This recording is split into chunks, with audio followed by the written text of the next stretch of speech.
Welcome to the Million Pound Mission Podcast. I'm your host, Adam Shively, the PhD, the previously heavy dude, and I'm on a 1 million pound mission. Now, I've personally lost over 100 pounds, and I've applied what I've learned from my own transformation journey to help my hometown clients lose over 35,000 pounds in just 5 years. Now I'm on a mission to produce over 1 million pounds of results by delivering my best weekly tips, motivation, inspirational stories, and transformation strategies so that you can gain clarity about what you need to do to reach your goals and give you the confidence to take action. And the perfect time to start taking action is right now. So let's do this. Hello, my friends, and welcome to another episode of the Million Pound Mission Podcast. It's your buddy Adam, the PhD, the previously heavy dude, and this is episode number 162, Becoming Ultra Human with Jason Dhir.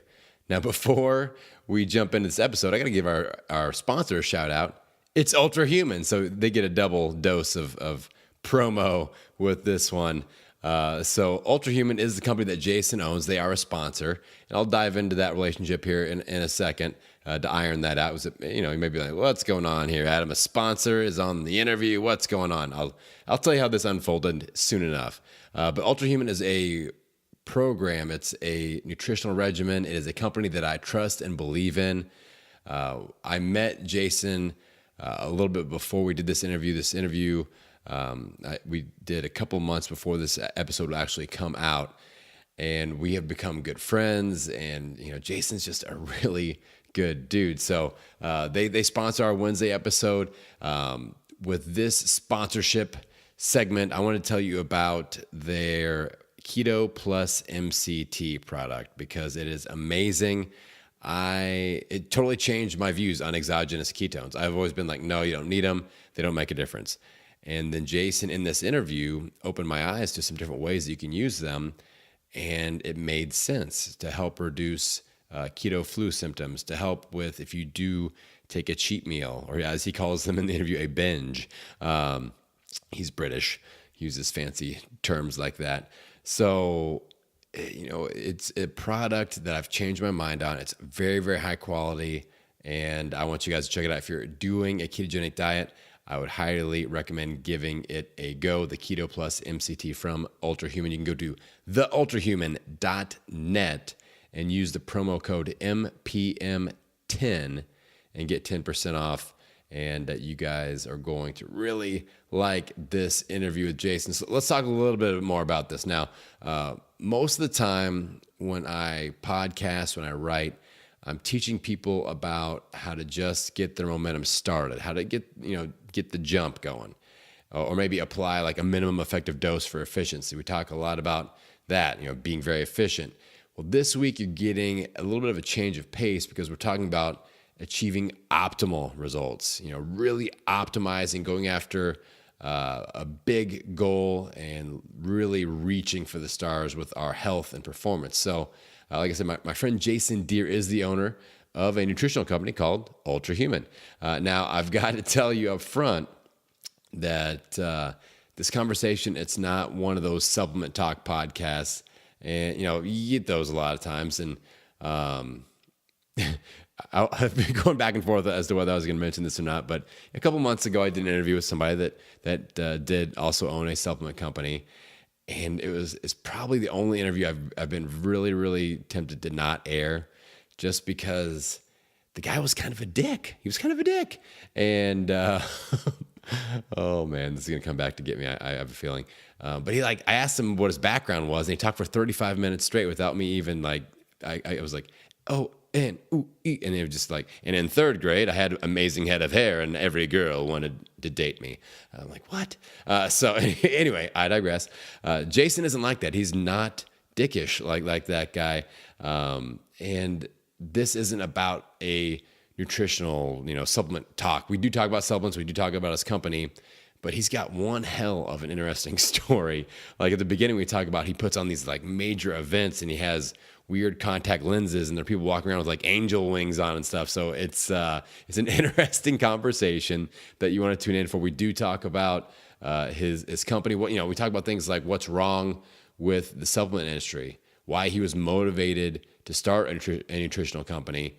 We talk a little bit about his specific products. He gives, like I said, some amazing tips on using exogenous ketones. And the thing is, we did this interview before we'd ever had a conversation about being a sponsor or any of that. So we met each other through a mastermind group. We decided to do an interview because I knew it'd be an interesting chat. Then the chat furthered on towards the sponsorship, and now we've become really good friends. So it's a cool story. I feel like his heart is in the right place with nutrition. Like he really wants to help people. His company is in a mindset of service to people like you and I. So I think you're really going to like this interview. So no more babbling from me. Let's dive into episode number 162, Becoming Ultra Human with Jason Dhir. All right, Jason, welcome to the Million Pound Mission podcast. How you doing today, my friend? Doing awesome, Adam. How are you? Pleasure to be on your show. I'm psyched. You bring a unique skill set, a unique knowledge base to the show. And I've been researching you. We've talked a few times in a group setting. This is our first one-on-one chat sit down, so I'm excited for that. And as I did more research on you, your company, your background, I just keep on finding more and more things you're involved in. It's so eclectic. So my first question for you, and I feel like this is kind of a fun way to introduce you to my audience, is when somebody asks you what you do for a living, what in the heck do you say?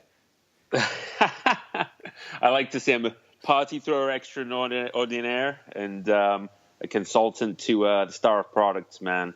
But nice. Ultimately, I most often find myself saying I'm a janitor of a company, which kind of keeps me okay or unemployed. Yeah, it keeps is my favorite. Yeah, nice. So part of your story is that you started off as a very shy young man, and you kind of developed into this person that's putting themselves out there. You're developing new companies. You're out on a stage performing. You're throwing these massive parties. And so how did you make that transition? Tell me a little bit about the story of going from that shy young person to somebody that's just on the cutting edge of human performance, life, and really putting themselves out there and totally doing a 180 with the direction of your personality. So it was a very, very long, slow process. So I was born in England. I grew up very shy. I went to a really strict private school in the UK, and yet I just kind of never really came out of my shell until I moved to the US. And when I was here in high school, I really kind of slowly started to get out. Well, I had this weird paradox. I was very, very good at chemistry, biology, physics, any sort of science-based thing. I just kind of had a knack for it. And it really immersed me into the culture eventually of supplements, performance enhancement, from everything from drugs to natural, organic foods. And through that medium, it allowed me to start working with sports nutrition companies and then also getting into a retail store, which I owned for 10 years. Through my knowledge of that, I eventually expanded into throwing massive parties. So I ended up with this kind of odd dynamic. If people look me up and they think, they know me from my past history of throwing these crazy big events, but some companies know me a lot from my consulting background and doing very high level problem solving with companies. It's something I would like to just kind of say it was my gift that I was given to problem solve, and it's kind of paid my bills since I moved here. So it's been good to me. So you mentioned problem solving. When you were throwing these huge mega parties that are they're so unique, and I'll put a link to some of the links that I've been sent to check out that you sent me, where people can see exactly what we're talking about. But what problem are you aiming to solve when you throw a big, wild party like that? Well, I started throwing parties because ultimately, let me kind of trace back a little bit, Adam. So I started throwing parties for companies I was doing consulting with. So because of my background solving problems when it came to product formulation, development marketing, I was doing import-export, I was athlete contracting, I was working with major brands that you see on shelves every day. And I got to a point where, even though I was very young, I was working, at any point I was working with between 10 to 15 companies. And so there's a big sports festival that would be in town here in Columbus, Ohio, and everybody would come in town. And when they would come in town, they would want to meet and discuss business and kind of just chat as well and hang out as friends. And this evolved me into inviting everybody to a club because, you couldn't fit all of these people in a restaurant. Eventually it went from 15 to 20 to 50 to 100. And then my final point was I put 100 people in a restaurant. I said, this is ridiculous because back then they were still dialing up credit cards and they couldn't process all of this. So a friend of mine said, look, why don't you take out a club and start throwing an event there? And you can invite 100 people, 200 people. So I met with a local owner of a facility. And he said, look, I've got a very large room. It holds about 300 or 400 people. I think it's probably too big for you. I said, no. Adam, I was kind of a little bit nervous about what I was talking about, but I was thinking, okay, I could probably get this many people in here. So I ended up putting, 300 or 400 people in there. The place was packed to the gills, just chaos, absolute chaos. And at the time I was contracting models for companies and athletes. So, you were walking around 400 people. Everybody was either, CEO, marketing director, Playboy models, professional athletes. It's pretty good crowd to be in. Okay. Yeah. And then eventually it grew into 1,000 people and then 1,500 people. And people started approaching me saying, hey, can you fill these facilities? Well, as the event got bigger, it lost a lot of the intimacy.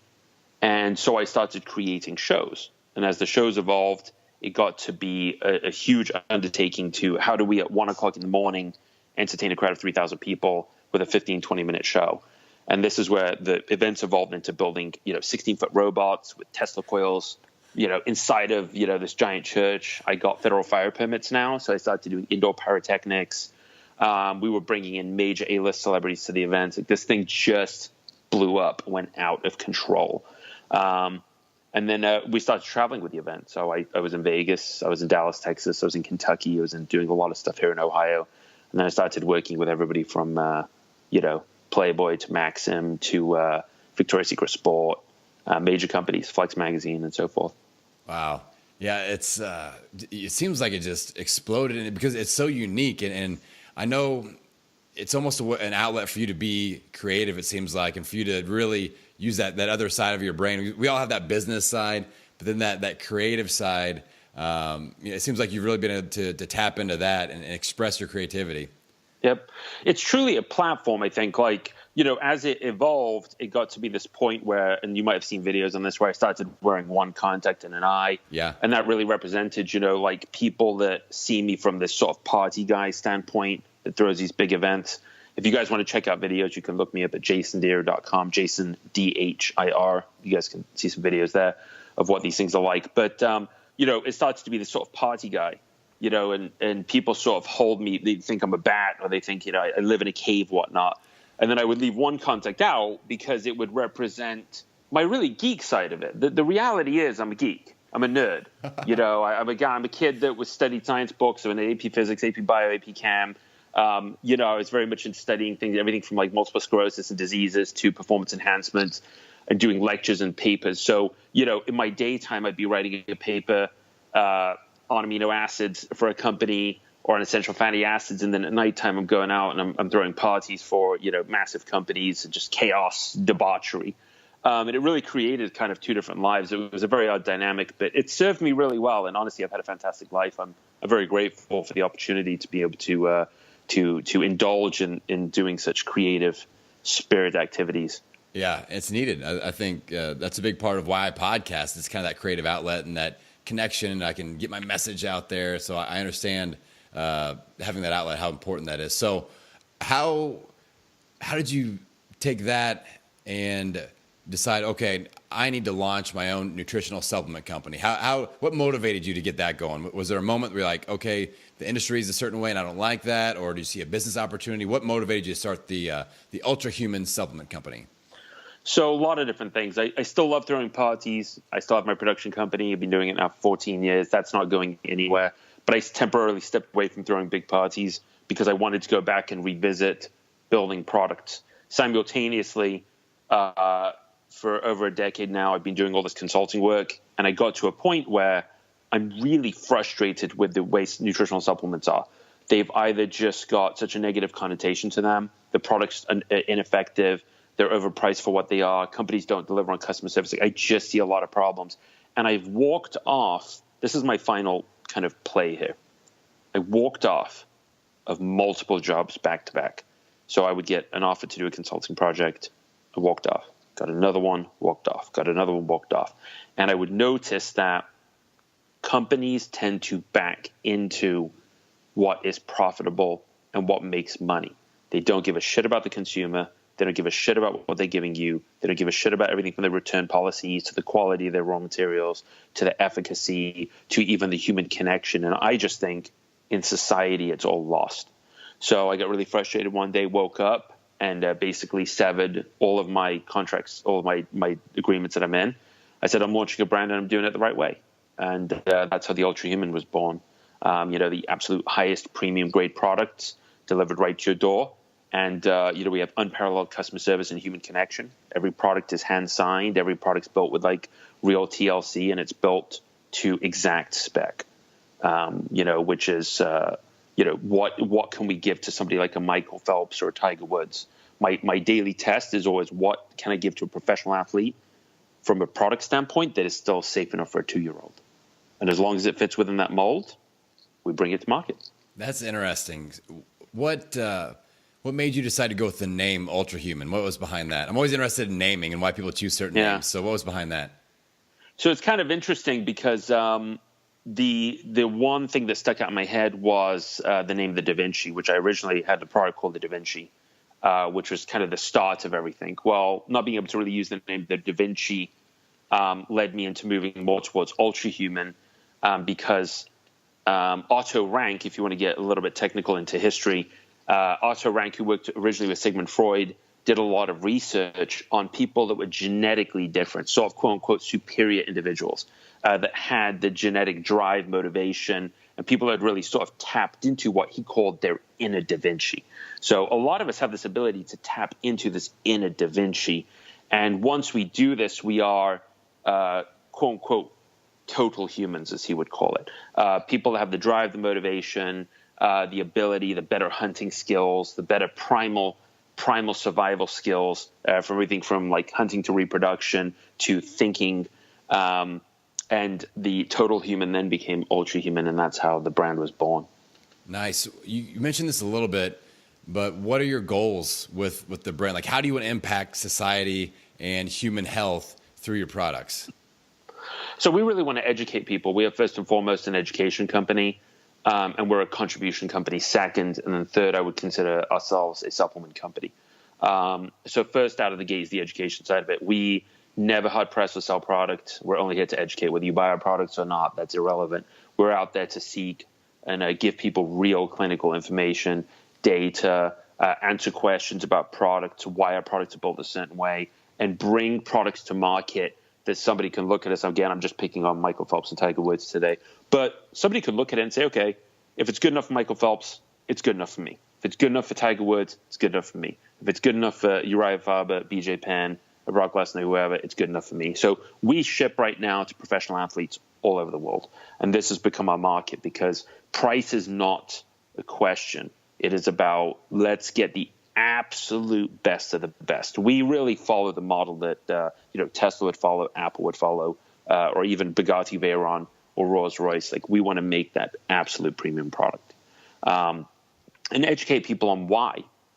Because the problem with nootropics and ketone products and all this stuff is that a lot of time companies are literally just putting drugs in these nootropics. That's all it is. What's modafinil? What's all these paracetams? They're literally all drugs. We're not really educating people on the safety benefits of something. It's okay to feel great now, but how do you feel in 5 years, 10 years from now? So let's get society to a healthier, cleaner place. We are installing contribution programs. We're still relatively new to it, but we are installing one-to-one contribution programs right now, which we'll announce a little bit later date. And then, third, we're a supplement company. We're here. You can contact us and reach out to us for, any information about our products or any way that we can serve you. Right. So what you again, started to get into it there a little bit, but what are you kind of seeing trend-wise with the nutritional industry as a whole that you're kind of like pissed off about? You're like, this is going down a road that we shouldn't be going down at all. Like, what's really damaged the most about the supplement industry in general? So There are three problems that have really happened. Some of you listeners that are pretty educated on this may or may not agree with me, but there are three problems. Number one is really cost of goods. Companies have become purely cost of goods based. We're actually, not to toot my horn about the Ultra Human brand, but we are one of the only companies, if not the only company that I know, at least I've never worked with any companies, that have no cost of goods in mind. We do not care what it costs to build. The second you start worrying about what it costs to build, then you start worrying about all of the ingredients and you start shortchanging this process. So the most applicable thing is to build what you really, really want. Most companies are so focused on this target acquisition cost, which a lot of the time renders products for $2, $3, $4 a unit. The big boom in Amazon has really created this window because so many people buy products on Amazon, and you've got all of these non-supplement people that are getting into the market space, and what they're doing is they're designing it to make profits. Yeah. They're designing it to make money. In fact, one of the most successful Amazon brands, and he's a good friend of mine, I won't mention his name, but he actually has had so much success selling products on Amazon that he's gone and launched an entire program to teach people how to make money on Amazon. So what's happening is you've got people that have been in the industry for a long time. You've got medical doctors, researchers, pharmacologists, toxicologists. You've got all this whole network of people that are very intelligent people. But because they don't have the ability to sell product and market the way some of these other guys do digitally, you've got a wave of people that are now designing products literally just in their house and putting them out on Amazon or even in just real basic labs, undertone labs, and they're putting them out in the marketplace, and it's just bastardizing the industry. The second problem is drugs. Literally, companies are putting what I consider to be very harmful ingredients in. There was a big wave of 1,3-dimethyl. There's been a huge wave in the nootropics market with modafinil, adrafinil, people using Ritalins, Adderalls. Like, this is literally where the market's gone. It's all about hustle. It's all about stay up all night. It's all about, go crush it, fucking all this stuff. And what's happening is people are literally just working 20 hours a day, running themselves ragged. I know a lot of guys at 25, 28 years old, they're burnt out. They're fried out. You can see it in their eyes. And this is just from massive consumption of a lot of drugs. We think that they're safe, but these are anti-narcoleptic drugs. And then I think the third thing, which I've gotten criticized a lot for, is formulation. I think we've got to a place where we're so much based upon clinical and we're so much based upon meeting certain criteria, which I respect, but we've gotten away from really putting the effort and thinking time into a product. When we designed our amino acid, the amino acid was actually slated to launch 1 year before it did. We have all the emails saying, hey, we're going to launch the product. I went back to the drawing board, I think 7 or 8 times. We're talking about 7 or 8 times after we had sent in a purchase order. And I said, no, we're going to stop this. Like, we've got to continue to go the distance. So to really make an effective product, and I'm a Seth Godin fan, but Seth Godin's always like, ship the product. Yeah. No, don't fucking ship the product. Like, spend the time, invest in it, make something really good. Where society and where the industry's gone is that they're so focused on making money. They're so focused on rushing stuff. And that's why in the modern day era, you will not see a Picasso painting. You will not see a Mona Lisa painting. You will not see Mona Lisa took 12 years to make. You will not see companies survive because they're just putting out shitty products, low cost of goods, and they're just banging them out on Amazon. There's no thought or process gone into it. And people are actually getting hurt off of these. If you don't take a correctly formulated product, they can actually be harmful. So sorry about the long kind of explanation there, Adam, but I do want the listeners to understand the relevance of consuming supplements in today's market in 2018, how they can be extremely beneficial. But you've got to be really careful because if you're not careful, you could be buying some really shitty products that could hurt you. Yeah, I mean, I don't mind the long answer at all. I feel like that's probably the core area that people need the most education on because it's an unregulated industry and there are so many, like you see that brand name and you trust that brand name. And like you said, most of those brand names are out there for the profit and that's all they care about. And whether it's in nutritional supplements, I see it a lot in fitness too, like that fancy, $1 million brand that's out there doing programs and they aren't helping anybody, and then I'm kind of chugging along doing my average Joe guy out there and I've helped 52,000 pounds of weight loss occur since I started. And it's like, okay, so a lot of people can get confused there. So I totally get it. Now, on the other side of the coin, So we talked about a little bit about the negative things and what we need to be wary of. What on the other side of that coin, what are you psyched about right now? Like, where are you seeing nutritional supplementation go that you're like, okay, this kind of fires me up and it's really exciting? I'm going to say this to you from a consulting standpoint, from what I tell companies specifically, because companies a lot of time will set the trends. Okay, you see, Dr. Oz is a company really setting the trend and people buying things like Garcinia and green coffee bean and all this stuff. So we're really the United States is a very consumer based market, right? And these companies really set these trends. In my opinion, what excites me more than anything, and I don't think anybody sees it right now, the entire market has become a race to the bottom. There is nowhere else to go. And I equate this to drug use. Okay, drug use went from smoking weed. Let's look at like back in the 70s for a second. And again, a little bit of a long explanation, but I think this is really important. Yeah, go for it. The consumers in 2018 know this, right? You look at the drug market. The drug market went from doing smoking weed. Back in the 60s, you had this hippie era. Then there was the launch of like cocaine. Then cocaine slowly turned into alternative drugs. People start using painkillers. Obviously, there was a rise in the 80s with anabolic steroids, right?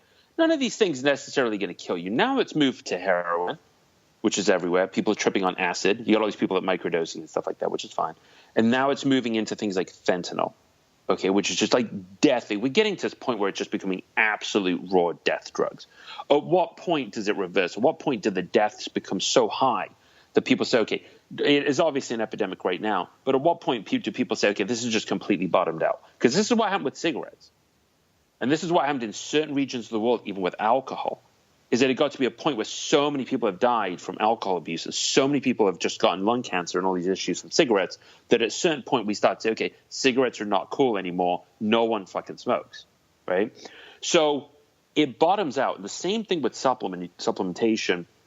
It's got to be this point where products are becoming so cost of good based and so cheap that now we're starting to slowly pay attention to brands like myself, Ultra Human, and some of these other major companies out there. And I will give them props, like the Garden of Lives of the world, Ancient Nutritions, even companies like Nature are doing progressive stuff. There's an olive leaf extract I was looking at yesterday that's really advanced, delanolate for immune system boosting. But some of these companies are starting to pay less attention to what it's going to take to make and say, okay, let's really put out viable products that have clinical research, science that actually work. Let's pay a little more attention to the formulation, and let's actually connect and educate the consumer. And I think that you'll see a bigger trend in that. I think the sort of impulse buying is definitely on the rise.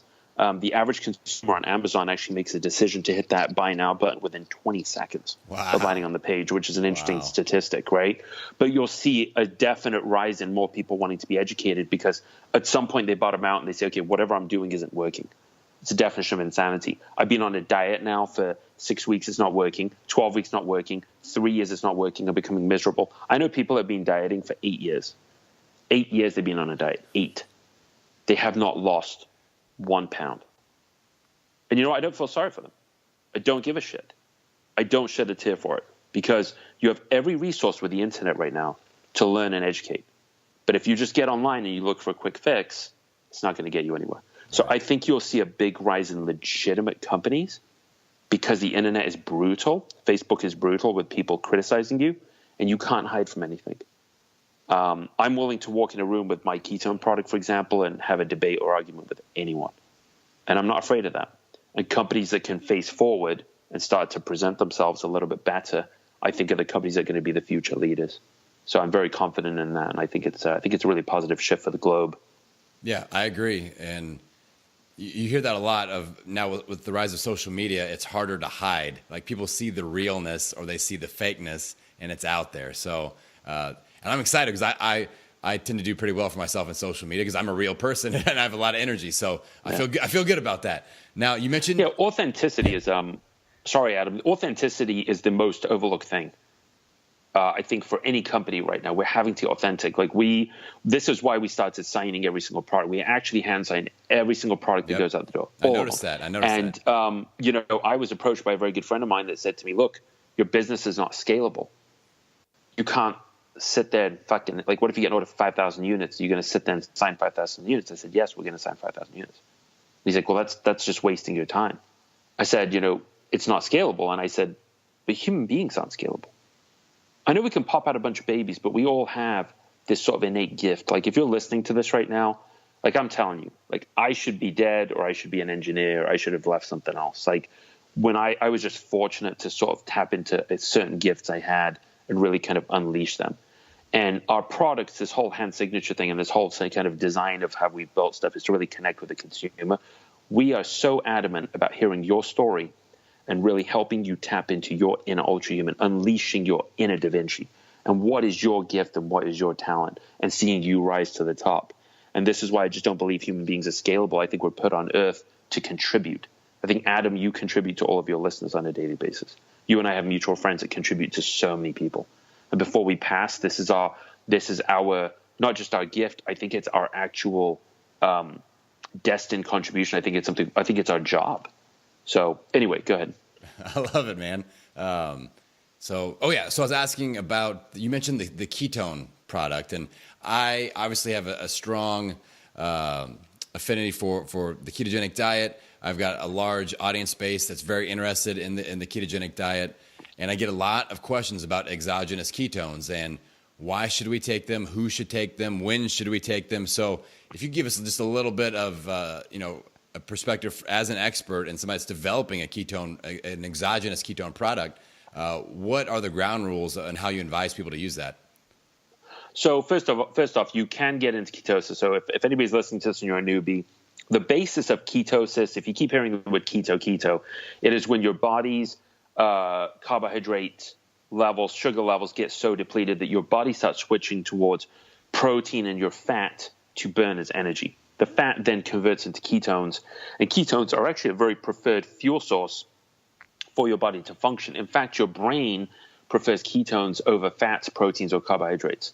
So when you go into a ketogenic diet and your carbohydrate levels drop really low, and you keep your protein at, say, a moderate level, and you put your fat at a high level, you're ultimately training your body to switch into using a fat source and therefore a ketone source, which your body will start producing ketones for energy.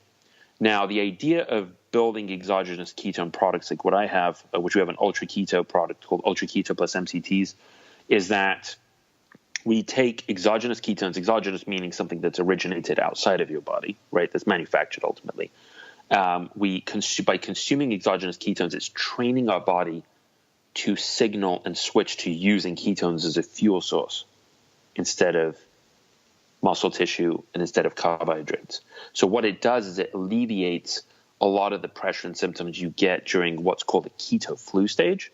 So when your body shifts from burning carbohydrates into shifting into burning fat and these ketones, there's a phase where it becomes uncomfortable. People don't feel good. They get headaches. They get nauseous. A lot of people get side effects from it.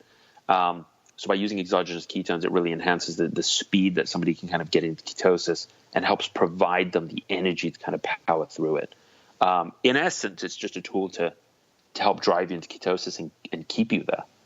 It's an invaluable tool, whether you're on ketosis or not.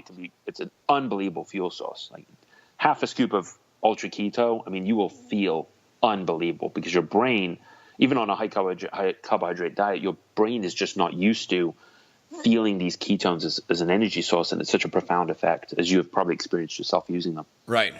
And you sent me some of the product to try out, and I sent you an email back because I was nervous, and I've even talked about this on the show before, how I am very sensitive to MCT oils, and I saw, it's keto plus MCT. I don't think I could take this. And then you gave me a prescription, not a prescription, you just gave me a protocol to start slow. And because we don't want to get what's called in science they call it disaster pants. All right, we don't want that to happen. So I didn't have to bring an extra pair of pants with me to the gym. So I started slow, and this is the first time I've ever taken an MCT product that did not upset my stomach. I got a great workout, and I definitely felt the difference because I am in ketosis, and my numbers jumped, and I started sharing it with some of the trainers in my gym, and I don't think. They are going to, I think they're like in there in the office stealing my scoops of the powder is what's happening. I've noticed that the level is dropping rapidly. So I think we've got a winner there. Now, so you mentioned, I kind of want to get into the specifics of when and who should be using this, because you mentioned that transition from getting into ketosis, kind of minimizing the symptoms of a keto flu. What about, like you said, performance-based? Is it so like pre-workout? what type of workout would somebody benefit by having this product in their system? What does that look like? So let's go with a normal diet, and then we'll go with a ketosis diet. Okay. So anybody that's on a normal diet can certainly benefit from using ketones, just as a natural energy source. They help fuel pre-workout. They have a non-stimulant effect, but they burn really fast. And then it just provides yourself basically as an energy source for your brain. So if you are doing an overload of task or productivity work, I think you can certainly use it for a nootropic effect. Other than the energy side of effect and the burning effect, I don't really think you'll get that much out of ketones. I think they're beneficial for performance, but you are not really using them for actual ketosis. Now, for people that are in ketosis, hardcore, borderline ketosis, testing ketosis, anything related to ketosis, ketones are absolutely invaluable because it will drive you faster, deeper, quicker. So if you were going to start using it, let's put this into actual action, okay? As you would start with a really, really small amount. I would suggest using a quarter of a scoop or a third of a scoop of like our Ultra Keto, not to promote ours. You could use any ketone. But in actual grams, I would be using about 3 grams or 4 grams of ketones just to get started. Mix it up into a drink, and you'll notice that your body's energy levels rise, and it will start to your body will start to actually go into a deeper ketosis state. And then you can start doing multiple servings a day of 2 or 3 grams to kind of keep those blood ketone levels up and help you transition. Now, somebody that's in a deep ketosis state is probably already being fueled by ketones. So it's actually shown people that are in a deep ketosis state are really producing really high levels of BHB, which are like the premium ketone that your body would produce. And at that level, your body is probably functioning really optimally, and the ketones are basically just icing on the cake. Our ketone product is extremely strong, and I do not recommend to anybody, even though the serving size is 1 scoop, like I had mentioned to you, I recommend to anybody just starting with a really, really small amount, first thing in the morning, empty stomach, about a third of a scoop. I would do another third of a scoop probably in the afternoon when you might potentially get that slump, and then I would do another third of a scoop maybe in the afternoon or evening. And that would just kind of power you throughout the day. Nice. What about, I get a lot of questions about, whoops, I messed up. I cheated. I fell out of ketosis. Do you think something like your keto product would help somebody transition faster back into ketosis? So, for example, somebody has been in a ketogenic state for a month. They took a cheat day or a cheat meal. They had a birthday, ate the whole birthday cake. What kind of a protocol would you say would help them get back into ketosis, especially using an exogenous ketone product?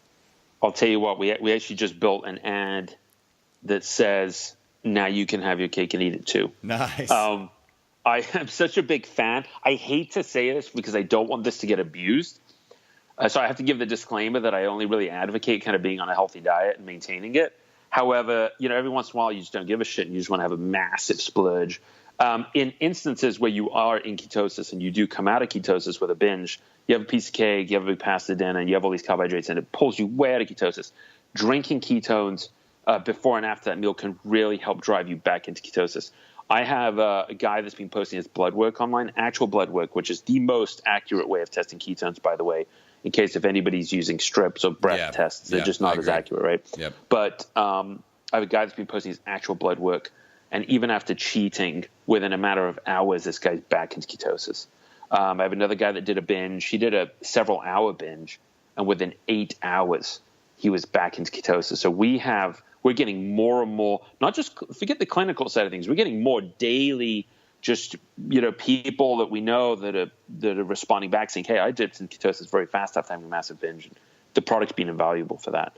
It just allows you to have a little bit of freedom. If you want to eat an additional 50, 200 grams of carbs. We all like carbohydrates. Like, let's cut the bullshit. I don't think anybody really likes to eat, fish and water, fucking salad all day long. Like, that's not realistic, right? Everybody wants some ice cream, or, it's a kid's birthday. And, what are you going to do? Your son or daughter's birthday, and you're not going to have a piece of cake with them. But, I know you're trying to look good for the summer, and you're trying to stay in ketosis, so I get the deal. This way you can have maybe a couple brownies or some cake, bang down some ultra ketones, and it can help transition you quickly back into ketosis state. All right, so I know I'll get about 1,000,001 questions about this, so let's get extra specific. I know I'm going to get questions on this. What is the exact amount? So somebody gets your product specifically. So they're going to eat birthday cake. Should they drink the Keto Plus MCT as they eat it? Should they do it 30 minutes before, 30 minutes after? What kind of timing and what type of dose would you recommend specifically? Okay, here's what I would recommend. If somebody's doing a binge, you're specifically talking about binge, right, Adam? Yeah. Like they're going to eat a big pasta meal, and they're going to be very high carbohydrates. So 400 carbohydrates. Wow. Okay, cool. That's a nice binge. All right, if you're going to start crushing that type of level, first off, props to you, my hat off. That's a hell of a binge. Second of all, I would recommend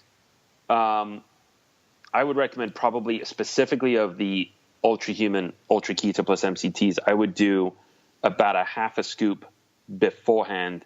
I would do it probably 30 to 40 minutes before, and then I would actually do another half a scoop about 30 to 40 minutes afterwards, and then I would do another half a scoop about 3 or 4 hours later. Okay. Now, the only reason a lot of people sip on ketones while they eat the bad food, the only reason I don't advise it is because that is no binge if you're sitting there drinking ketones.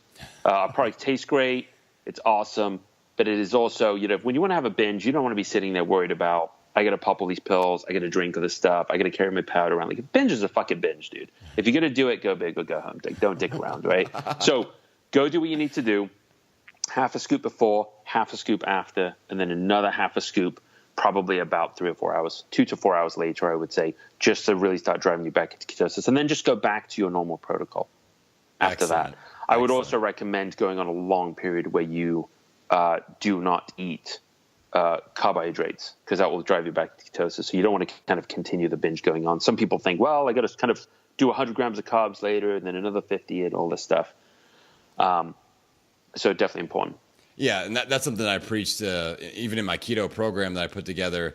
Like, we're going to train our body one way or another, and if we are consistently reintroducing carbs, then your body's going to get a little bit confused about that. You're going to become reliant on exogenous ketones, and we want our body to produce ketones naturally as much as possible, make that the natural default state. So exactly. A couple of other things too. I would advise anybody. I mean, we don't make any of these products, but I would strongly recommend looking into, if you're going to go on a binge, if you have any alpha lipoic acid sitting around, I'd recommend 600 milligrams to 1200 milligrams of that during a binge on a high carbohydrate diet. Any vanadyl sulfate's good. Chromium picolinate's good. N-acetylcysteine, like NAC, that's really good too. So and I'm not in a ketosis diet every day type guy, but if ever I'm in a low carbohydrate state and I do eat a bunch of carbs, I will typically stack some ketones with one of those products. And that really helps process carbohydrates. Cool. And in a lot of cases helps store them as glycogen. Nice. I know my audience is really going to dig that. So that's a helpful protocol for sure. Go ahead. One thing too, if you're open to it, is I would like to tell some consumers as well, because we mentioned earlier about the current state of supplements. I'd like to let you guys know a little bit about what you should be really careful about when looking for a ketone product. Yeah. If you get into ketones. So the ketone market, because ketones originally started out extremely expensive, and because there's a patent on ketones mixed with MCTs, that you really have to be careful what you buy. So number one, I'd be very particular. The product is actual patented Go BHB. You'll see something that says Go, like Go BHB. Licensed by a company called Compound Solutions. I highly recommend their products. That's all that we use in ours. Number two is, a lot of companies, you'll notice, because they're BHB salts, and Adam, I'm going to get a little technical. Go for it. But for your techie guys out there, they might find this, this might be on the same wavelength as them. So you'll notice that the BHBs, there are 4 typical BHB salts that are available. One's a calcium BHB, the other one's sodium, magnesium, potassium. The majority of companies only use 1 or 2. Which are commonly the sodium and the calcium.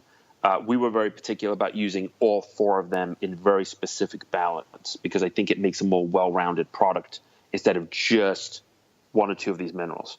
So I would recommend the more the better, the more variety, versus just taking only a sodium BHB. The third thing I would tell you, if you do consume MCTs, because a lot of people take MCTs. MCTs, for those of you that don't know, stands for medium chain triglyceride. It's ultimately an extremely fast-burning fat. An MCT can actually burn faster than a carbohydrate. So all of the shit you learn in school, in biology where the teacher said, look, carbohydrates burn faster than fat. It's actually a bunch of shit, because here we are consuming this fat that burns faster than probably 80, 90% of the carbohydrates out there. So if you purchase anything that is an MCT and you stack it with, I would be very careful about increasing the dose, because it can cause a lot of stomach irritation. And the most important thing is to make sure you source a pure C8 MCT. So the one thing we use is we use only pure C8, and that is the fastest burning MCT you can possibly get. C10, C12, you see by a lot of other companies, no names mentioned, major chains, major brands, and it is just a cheaper, slower form of MCT. So again, all 4 ketones, I would make sure that they're in a high dose. We use 11.7 hours of exogenous BHB ketones. Some of these companies are only sourcing 2 or 3 grams, or there's some of these MLM companies, network marketing companies, they're not even disclosing how much ketones they're putting in the product. It's fucking insane to me. You could be putting 1 gram in it. You're not going to get anything out of it. And then I would mix it with an MCT, but I would make sure it's pure C8. We also add Himalayan pink salt in ours, and selenium. Selenium is commonly deficient. For those out there that are on hardcore ketosis diets, I would definitely recommend increasing selenium intake. It's a common thing that I'm finding with people on ketosis diets. And also, we use pink Himalayan salt because a lot of people are just generally a little bit sodium deficient on ketosis diets. So whether you try our products or you end up sourcing all of this yourself and putting it together in one product, those would definitely be my guidelines to getting into using ketosis products, both for beginner and advanced level. Nice. So what's the difference between MCT oil and an MCT powder? Because I've heard different things about one's more digestible than the other, one's more effective than the other. What's your opinion there? I don't really think there's a whole lot of difference, honestly. I think they're both fine to use. I think the problem you get with the powders is that they're always combined with something. Some people don't want that. Like we use the MCT powder we get. It is a pure C8, and the only way of sourcing it and mixing it is that it is mixed with like an akasha fiber, dietary fiber. Some people don't want that, so a lot of people use the oil. The oil is, I don't even know if anybody produces right now a pure C8 oil. It may be, actually there is one out there. There is one I can think of that is a pure C8 oil, but it is a lot harder to find pure C8 oil. So, so you can use either one. If you do get the oil, I would strongly recommend getting it in a glass bottle. The only reason people don't put it in a glass bottle is because they're lazy and they're cheap motherfuckers, dude. Sorry. Like, there's no reason for it. They don't want to deal with the headache of bottles breaking. But you know what? I just never like buying oil in any sort of plastic container, whether it's olive oil, cod liver oil, fish oil, MCT oil, any of this type of stuff. So make sure it's in a glass bottle.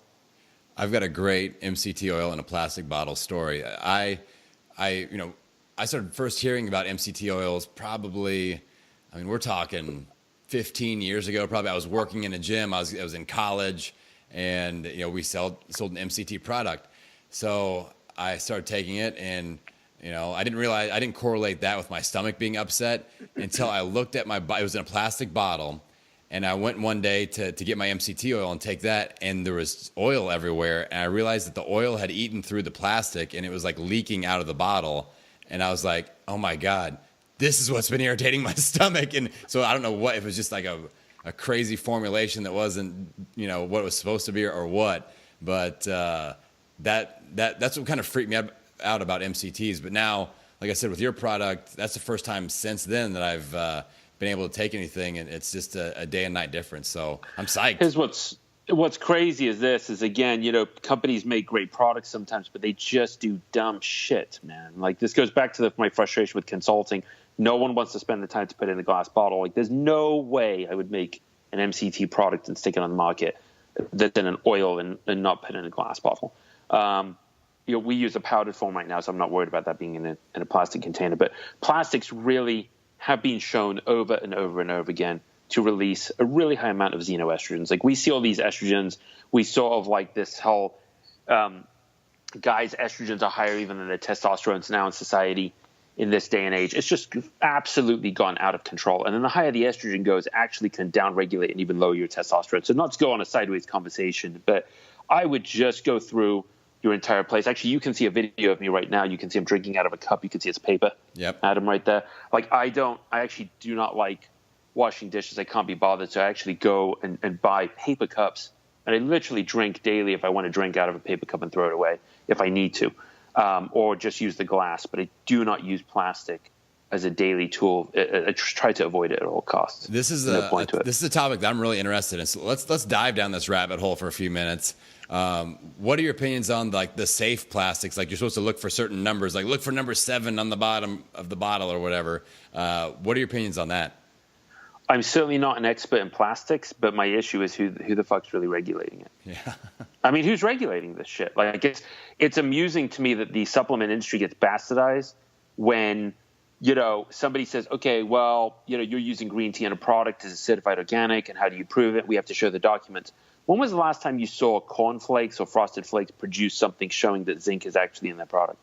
Does anyone go up to, Frosted Flakes and say, okay, well, you say it's fortified with B12 or zinc or whatever. Well, can I see documentation, certificate of analysis? Is anyone sitting there certificate of analysis on Gatorade?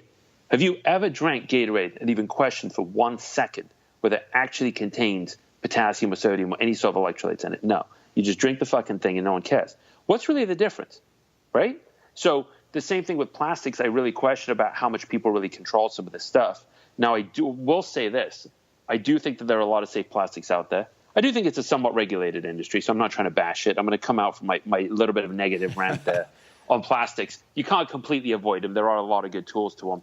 But I would generally say just try to get the safest plastics you can and just try to avoid them. And most importantly, just avoid putting them in bad situations. If you have plastic, don't microwave it.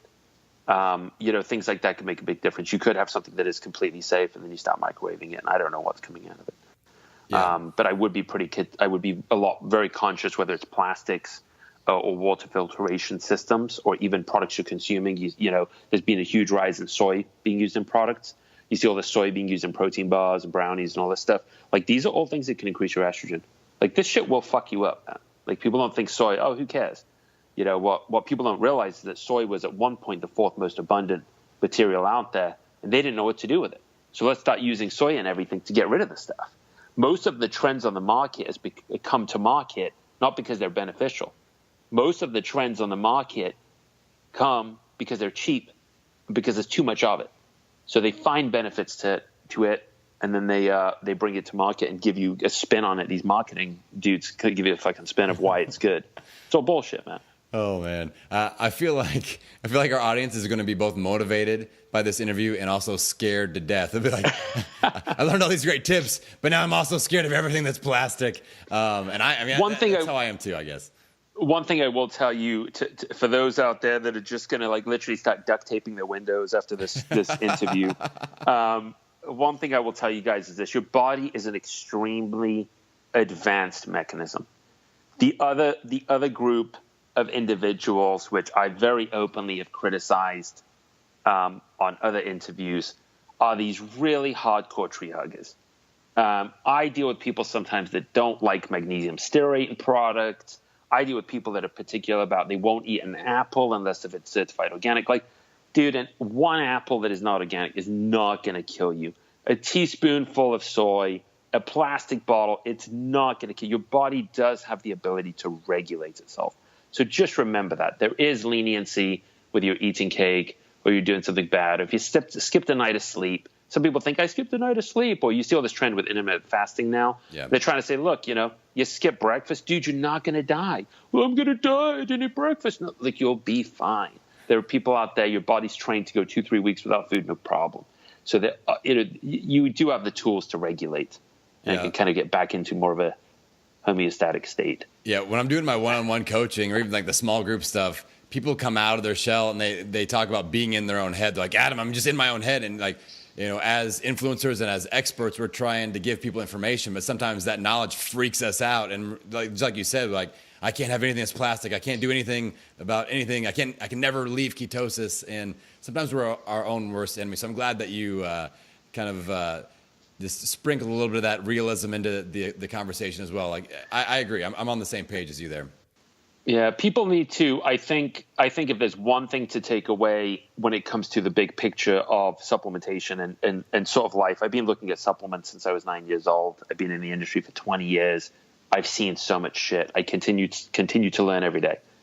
If you're a supplement user, a dieter, a training, guru, whatever you are out there, I can tell you this, the more I learned, the less I knew. And I think about this every day. I'm like, at the end of the day, how much does some of this shit really matter, right? You had a binge, drank some ketones, you went back to ketosis. Okay, cool, we're back on track. I think that the general idea, okay, you did something bad, you had a couple whiskeys last night, you hung over a little bit today. Okay, that's fine. It's not going to kill you, right? Unless if you're just doing excessive things. So at the end of the day, take care of things. But I get a lot of people on ketosis diets, and they're sitting in this so hardcore about tracking like their millimole level, like in their ketone. And they just say, dude, it's 1.7, but yesterday it was 1.8, and I don't get it. What the fuck did I do? Like, dude, this is no way to live. Like, you're going to die. You're not going to live long. Like, life is too short. Anything can end your life tomorrow. And it's not worth living your life through a pea stick. I'm sorry, it's not. Or it's not worth living your life through a fucking brownie that or a night where you couldn't fall asleep for a couple of hours, you're freaked out about it. Move on. We got bigger stuff to fry. Focus on the big picture. I think we just found the title of our episode. You cannot live your life through a pea stick by Jason Dhir.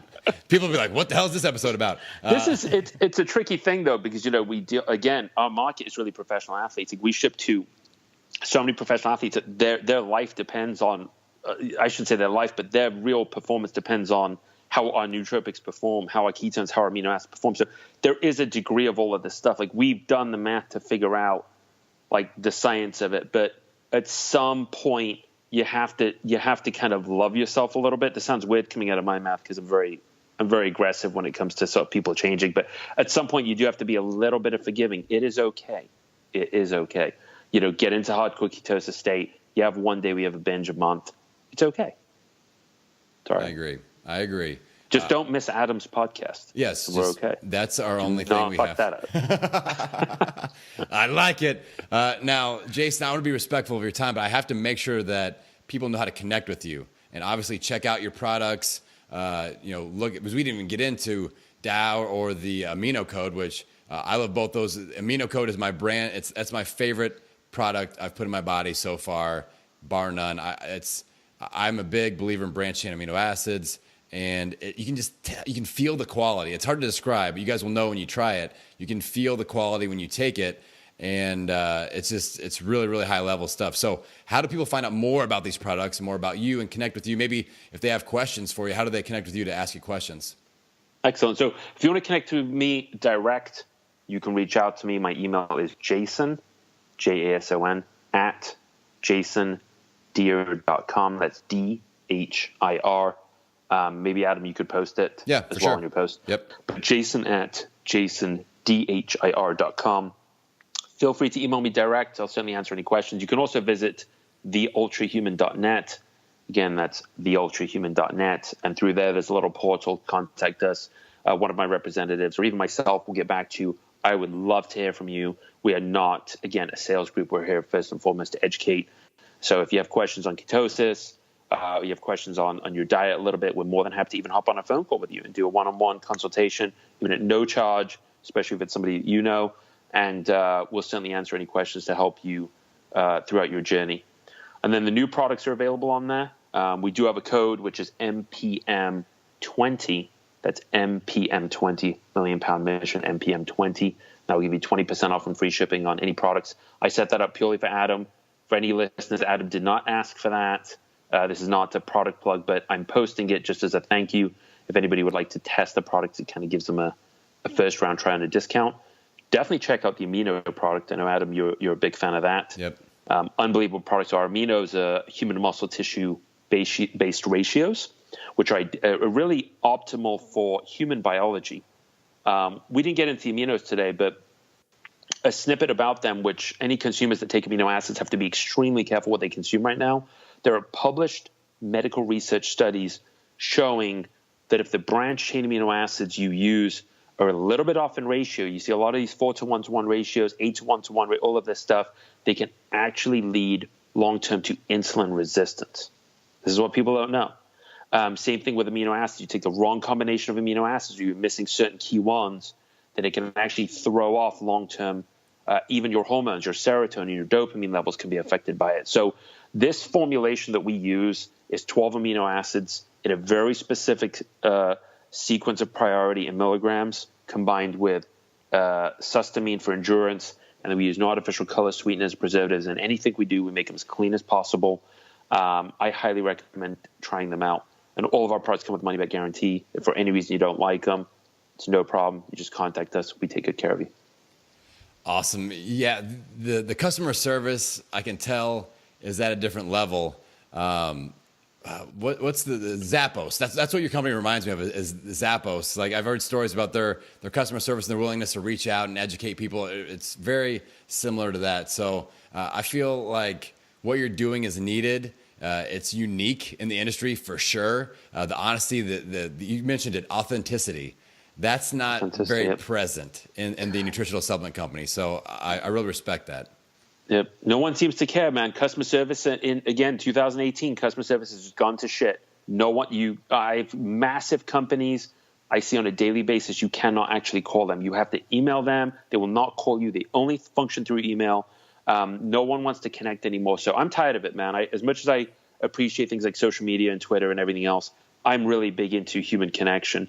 And just really getting back to one-on-one stuff and groups and communities and all this type of thing. So every time somebody places an order, you will actually get a direct follow-up call from a representative that will give you their cell phone a few days after you place an order, and you will have somebody's cell phone that you can save in your phone.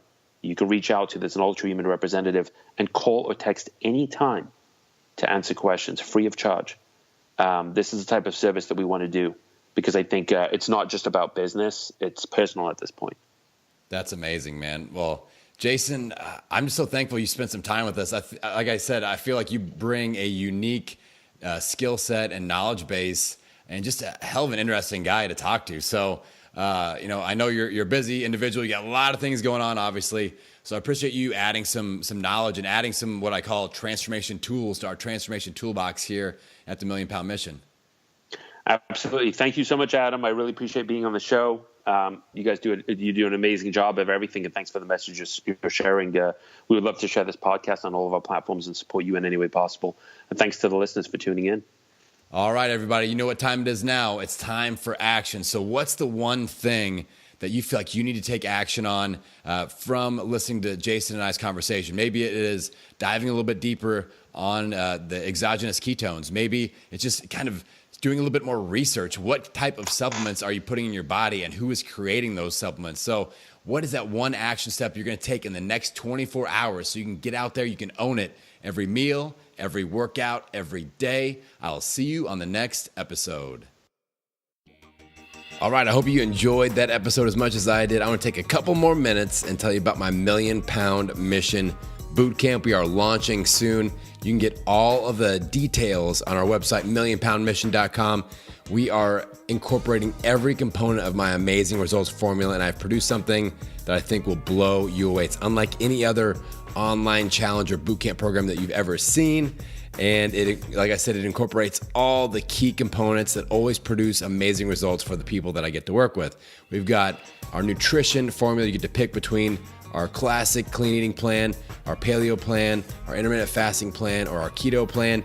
We've got a great workout regimen dialed in where some follow along videos day by day by day. We've got some goal setting that you're going to do with your fitness.